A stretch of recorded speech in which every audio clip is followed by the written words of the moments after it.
Et après, on a fait quoi? Ouais. Première grande sortie, c'était quoi? Le festival des voyageurs. Festival des voyageurs.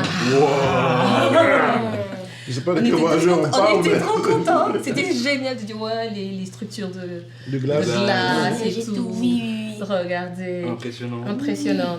Au bout de 15 minutes, on se dit, bon, ensemble, nos orteils. Température qu'il faut faire pas. Il fait trop froid.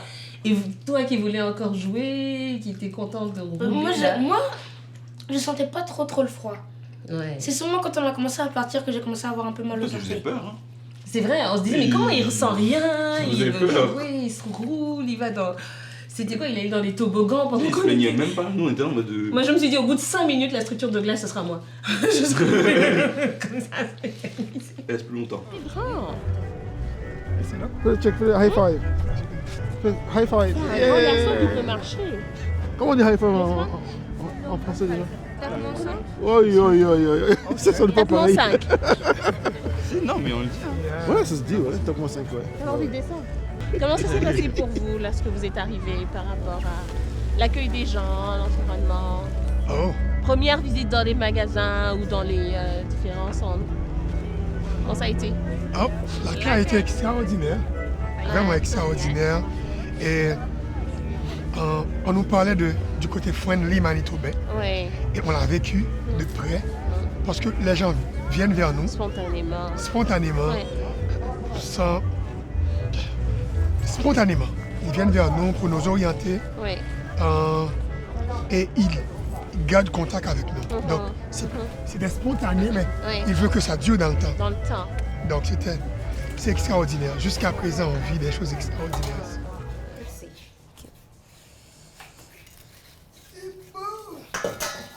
On va mélanger. Mixer. Touche pas, Elodie. Mixer, mélanger. C'est OK avec ça ou tu veux ça? Je veux utiliser ça. Ok. Plus facile. On donne l'information à Chef Noah. Ça va déjà la formation. Oh. Super. Nous voulons fuir l'insécurité.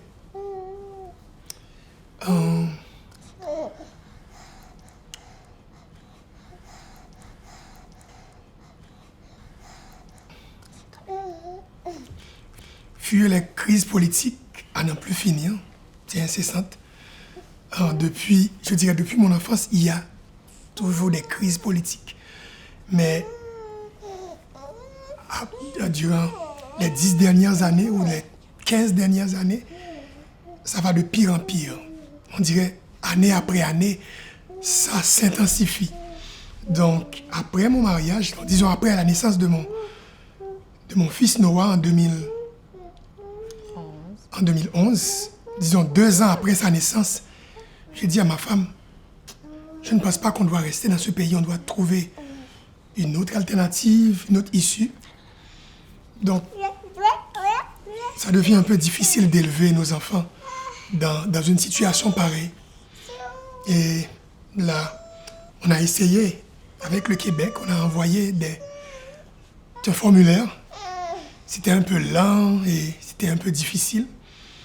Et c'est là, en 2017, une collaboratrice de travail elle s'appelle Roberte Jonquille. Elle est installée à Winnipeg fort longtemps. Donc, elle m'a parlé du programme de travailleurs qualifiés et puis elle m'a expliqué les détails. Et puis, on a rempli les formalités et puis là, on est à Winnipeg.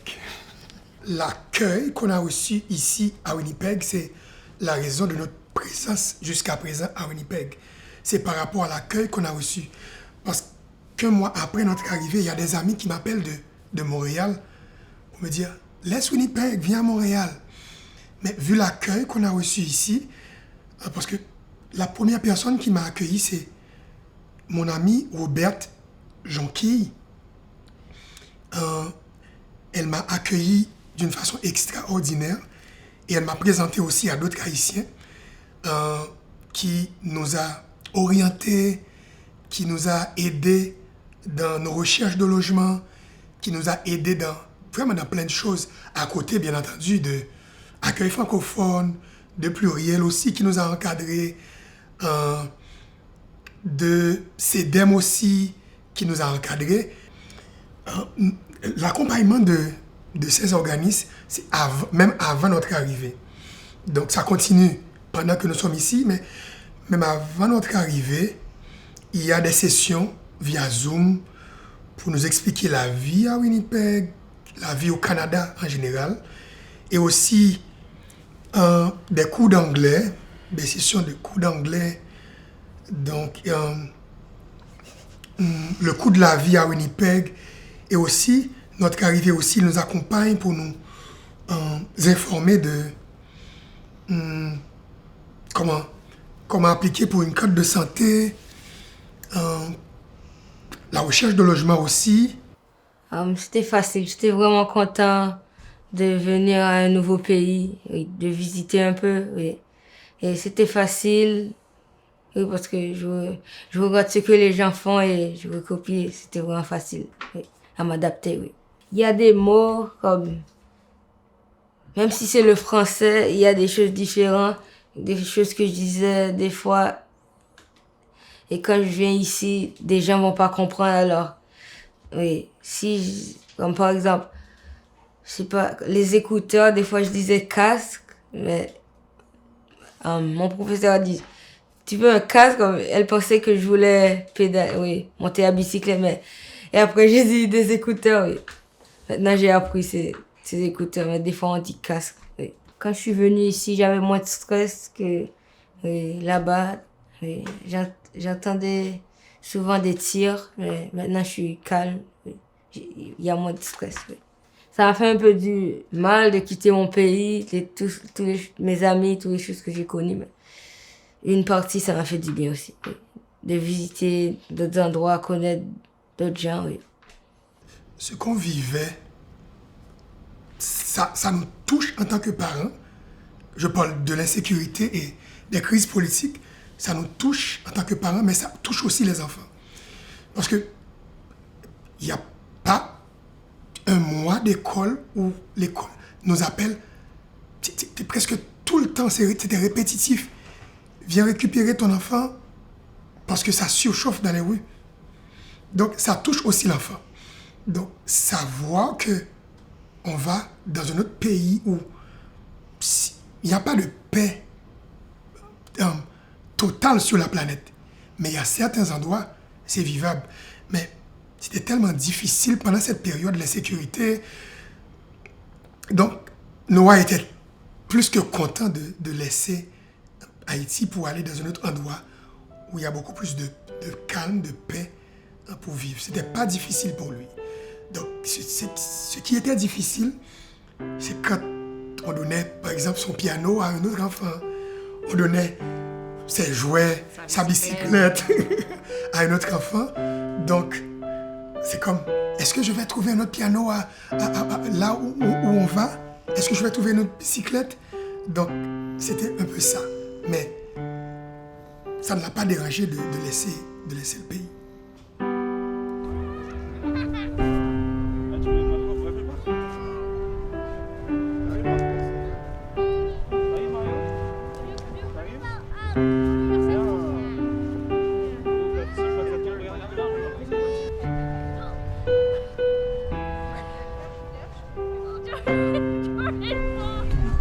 L'école à Haïti, c'était comment? Genre, comparé à ici? C'était dur. Là, il y a plus de gentillesse ici que là-bas. Genre, même les cours aussi, c'est plus dur ou ça va? Ici, ça va. C'est bon. Oui. Et même genre les professeurs différents aussi? Différents. Genre comment ça, plus gentil, ou vous expliquent mieux? Oui. Et si tu as besoin d'aide, ils t'aident si à chaque fois tu ne comprends pas, ils t'aident encore. Ils prennent le temps bien de... Ils sont patients. Genre vous avez des amis canadiens, vous? Oui. Vous apprenez quand même beaucoup sur le Canada avec eux? Oui. Je pense que mon premier ami, je ne sais pas si vous connaissez Kiro. Pareil pour moi. Vous avez un ami en commun? Ouais. Et vous apprenez beaucoup sur le Canada avec lui? Ouais, il m'apprend beaucoup de choses que je ne connais pas. C'est cool. bien d'avoir des gens avec qui on peut apprendre et puis toujours découvrir. Je pense que c'est avec lui que j'ai goûté la tire au festival. Ah, genre ici? Ouais. Quand ça? Je pense en 2022. 2020? Oui. Ah, mais il y a longtemps. Bon, longtemps. Ouais, l'année passée. Genre, ici, c'est facile de sociabiliser. Et quand tu trouves les bonnes activités, genre ça passe, tu vois. On va dire rien à... Bon, dès que t'as un truc à faire, le temps passe vite, tu t'en rends même pas compte. Puis même avec le froid aussi. Genre, le froid, même au bout d'un moment, genre, tu le ressens plus. Si tu sors souvent. Mais bon, moi, je le sens plus. Des fois, je me sens tellement bien ici que j'ai oublié que ici il y a 2 ans. Oui, ça passe vite. Oui. Ça passe super vite. Puis même le froid, est-ce que le froid, genre, ça te dérange?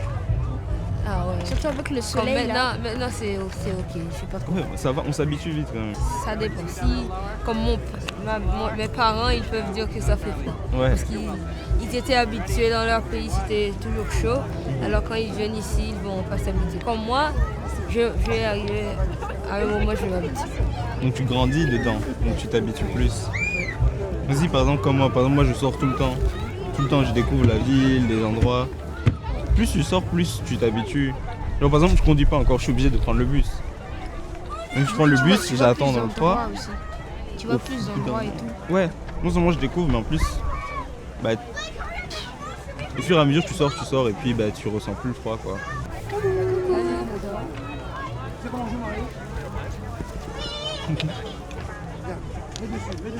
Toi t'aimes bien le Canada? Elle aime bien les jouets. Elle aime bien les jouets.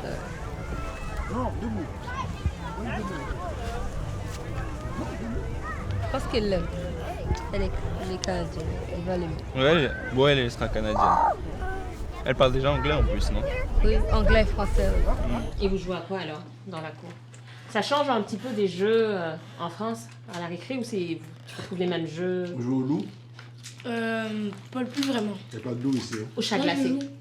On joue au loup. Ça existe le chat glacé? En vrai, loup glacé, on a genre un Le loup loup normal. glacé. Je dis le chat glacé. Non, loup glacé, ça doit être un loup normal ici. Hein. Parce que le loup il est déjà glacé. Vous jouez à quoi alors? Bah, C'est quoi les nouveaux au jeux début de l'année, que t'as en tout cas de l'année dernière, je me rappelle, on jouait au loup. Et ici, ça s'appelait tag. Comment Tag. Un tag. Oui. C'est Et mais c'est le même principe. oui. C'est genre un Et chat. par exemple, le loup glacé, vois, ils c'est appelaient pour ça ça que je disais- freeze tag. Mm.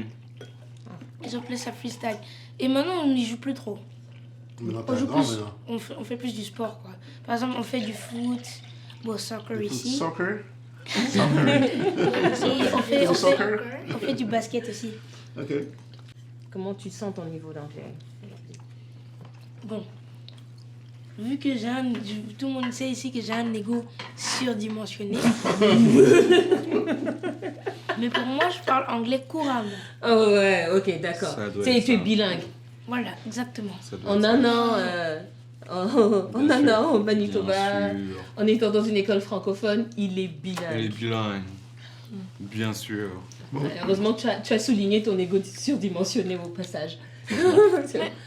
Bon, après, c'est vrai qu'on a quand même été agréablement surpris par son évolution en anglais. Bon, c'était aussi le but de notre immigration, c'était aussi d'apprendre une deuxième langue, une deuxième Ouais. culture. C'était pas que de rester là. cantonné dans notre monde francophone. Ah. C'était de s'ouvrir aux autres. Chicken barbecue. Ouais, là, C'est ça, non Oui. De savoir ce que les autres font, les langues parlées et tout ça. Ben, c'est ici qu'on a crée commencé vraiment à une apprendre à connaître les Indiens et toute leur culture. Je parle Ouais. des Punjabi, des différentes provinces de l'Inde. On a appris à connaître les Filipinos. Filipinos qu'on ne Ouais. connaissait pas du tout en Ouais. étant en France. Mm. On a appris à connaître tous ces gens venus du monde et Ouais. qu'on ne fréquentait pas naturellement quoi, en France. Ici, c'est notre quotidien. Il y a une mixité qui est intéressante où voilà, on est vraiment ouvert sur le monde. Ouais. On parlait avec un collègue tout à l'heure de la richesse de la France. Parce que du nord au sud, on a des accents différents.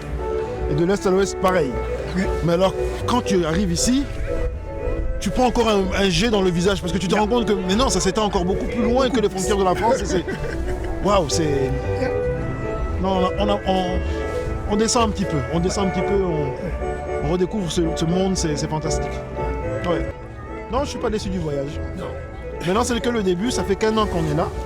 Je pense qu'on va aller vers encore va continuer à la découverte. Tu n'as pas encore expérimenté le côté friendly manitobain? Non, pas vraiment. Oh, ils sont. Je t'avoue que j'étais tout de suite plongé dans le défi du travail, de l'école pour les enfants, de connaître l'environnement. Et donc on n'a pas vraiment encore expérimenté ça. Je l'ai expérimenté, c'est extraordinaire. La façon dont ils s'ouvrent à nous, il y a la façon dont ils nous accueillent, ils nous intègrent. Oui, c'est vrai que toi, ça fait déjà un peu plus longtemps que tu es là. Donc, ouais. C'est extraordinaire, c'est extraordinaire. Mais la communauté haïtienne et le regroupement des Haïtiens du Manitoba, ils nous ont aidés. Et il y a une autre famille aussi, cette famille extraordinaire, qui nous a donné les clés de Winnipeg, c'est la famille Baudette, particulièrement Marianne. C'était 1 mois après notre arrivée, je devais inscrire mon fils à l'école Précieux Sang. Et puis après l'inscription, j'attendais un taxi. Et puis le taxi prend du temps à venir me chercher à l'école. Et puis Marianne m'a vu, elle a dit, je ne pense pas que ton taxi viendra. Es-tu disponible que je t'emmène, toi et Noah, à la maison? Je me suis dit, waouh, elle ne me connaît pas et elle veut nous ramener à la maison. C'est super. Donc là, cet accueil-là nous a... En plus, il faisait très froid. En plus, il faisait très froid.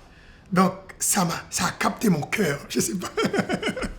Ça a capté mon cœur et je me suis dit, waouh, c'est extraordinaire. Elle ne nous connaissait pas avant. Et là, maintenant, on se considère comme les leurs, comme une famille. C'est comme ma sœur, donc oui. C'est vraiment une bonne rencontre. Bah, c'est beaucoup de mélange de cultures, donc il y a toujours quelqu'un qui va essayer de venir vous approcher pour savoir est-ce qu'on partage quelque chose en commun, est-ce qu'on a, je sais pas, des intérêts ou des trucs comme ça, est-ce que, d'où est-ce que tu viens, des trucs comme ça. C'était exactement ce qu'on m'a demandé quand je suis arrivée. On m'a demandé, c'était des tendances sur les réseaux sociaux. On m'a demandé, est-ce que tu connais ça? Et puis quand je disais ça, on commençait à rigoler sur le sujet, on commençait à parler sur le sujet. Et c'est là que tout le monde encore venait. Et puis on faisait un groupe. Et je parlais avec ces personnes, je devenais amie avec ces personnes. C'était très sympa. Puis toi, t'es sociable en plus. Très Enfin, nous deux, on sociable. est super sociable. Lui, ça dépend du moment. Au début, il est un peu timide, après il s'ouvre, puis il blablate et blablate et blablate. Comment tu t'es sentie quand tu arrives à l'école? Comment ça s'est passé? Ta première journée. Ma première journée, en fait, des gens sont directement venus me parler. C'est C'était pas... le petit nouveau intéressant. Voilà. Comment t'en as fait? Ils me posaient des questions. Est-ce que tu connais ça? Est-ce que tu connais ça? C'était plutôt bien. Et quelques jours après, on a eu des activités du Festival du Voyageur à l'école. Ouais. Qu'on a eu aujourd'hui aussi. Les mêmes activités. C'était plusieurs défis par rapport au Festival du Voyageur. Et c'est grâce à ça, c'est l'année dernière, il y a un an jour pour jour.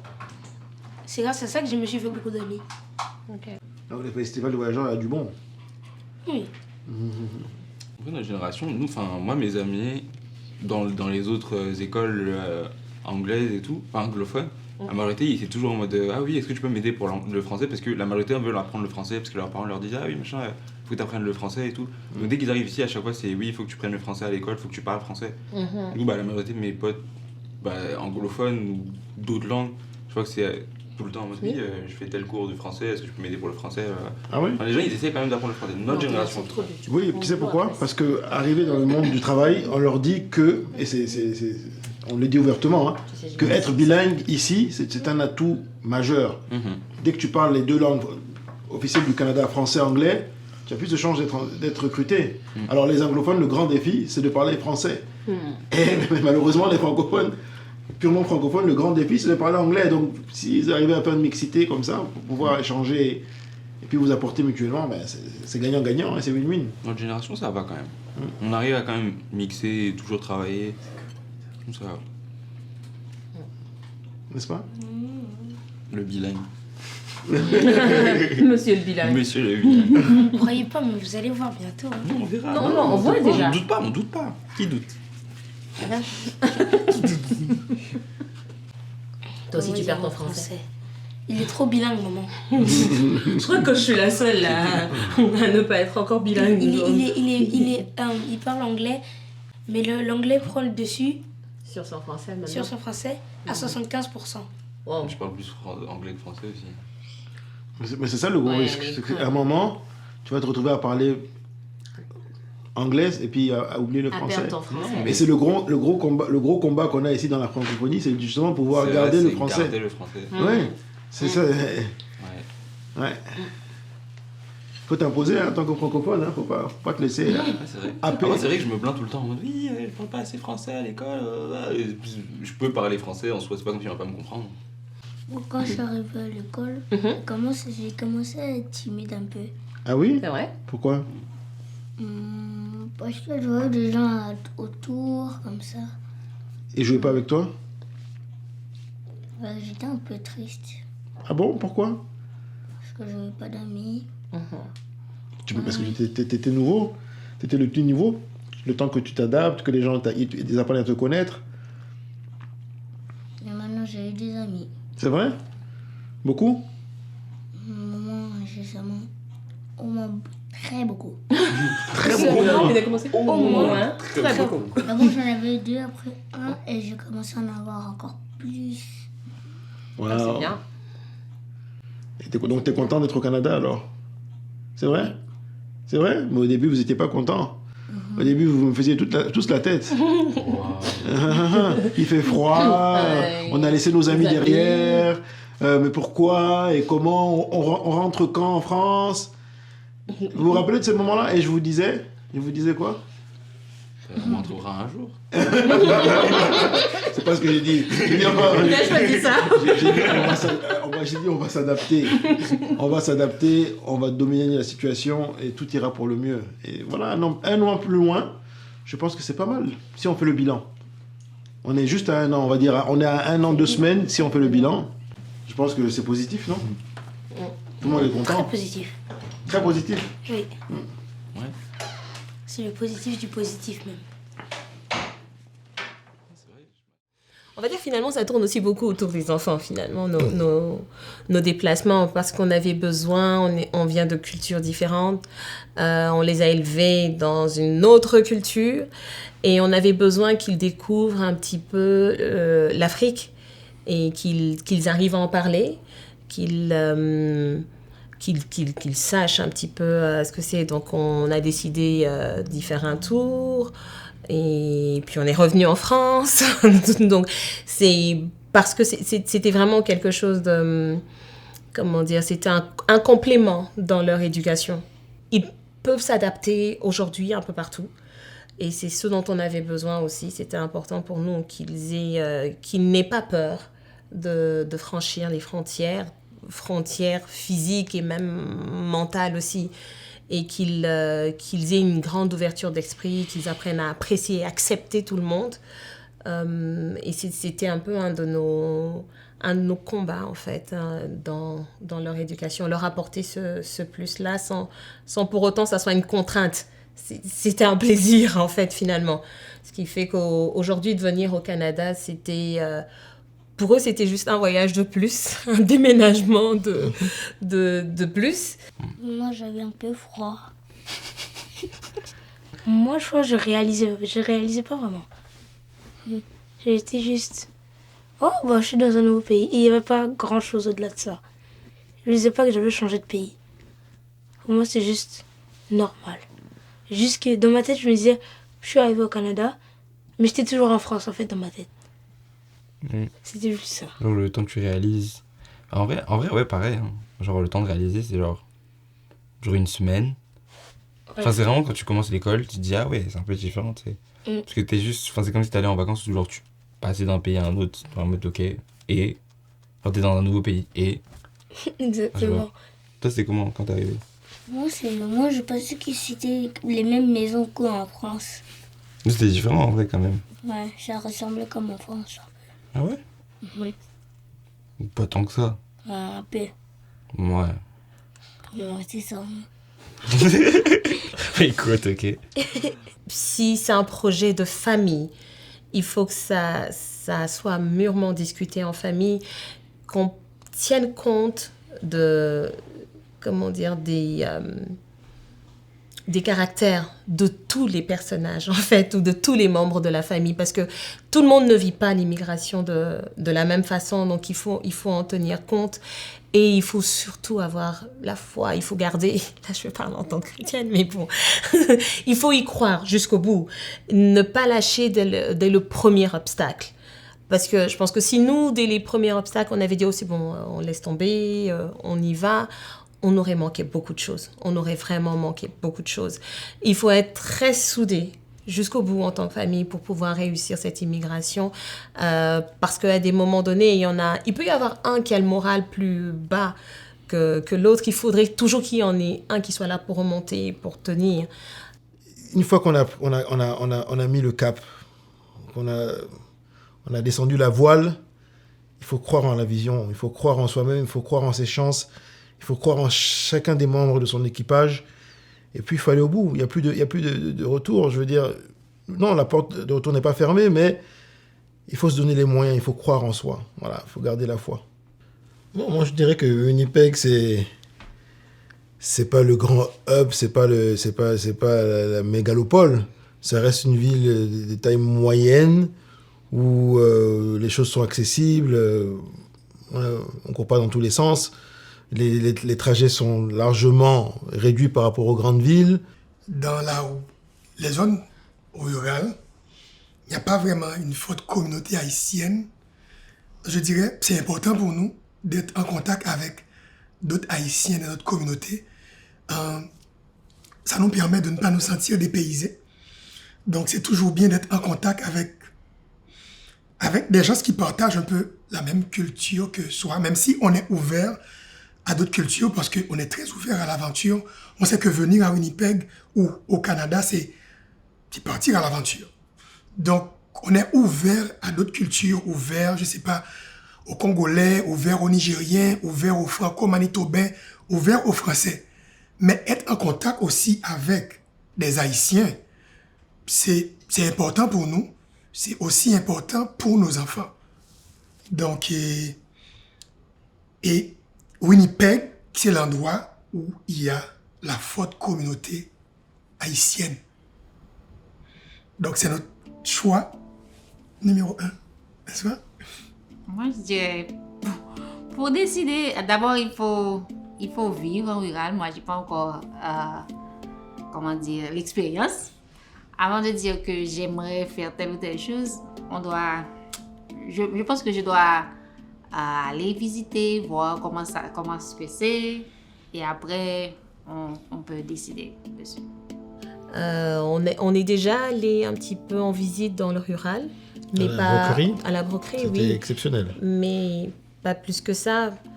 Après, pourquoi pas, s'il y a des opportunités peut-être qui se présentent en dehors de Winnipeg, mais je veux dire qu'on est vraiment d'abord, comme on dit, on fait des choses par étapes. On se concentre sur Winnipeg parce que c'était d'abord Winnipeg. Je suis sûre qu'il y a de très belles choses, en tout cas dans le rural, qu'il y a certainement pas mal de choses à découvrir et à faire professionnellement aussi. Mais on ne s'est pas encore réellement posé la question, en fait, dans ce sens-là. Nous, on vient d'une petite ville en France où on était vraiment à l'aise, on était vraiment dans le confort de la petite ville. Et on voulait que ça continue dans ce sens-là. Nous sommes dans une étape de notre vie où on recherche la paix, la quiétude. Alors Winnipeg se prêtait bien à ce projet-là.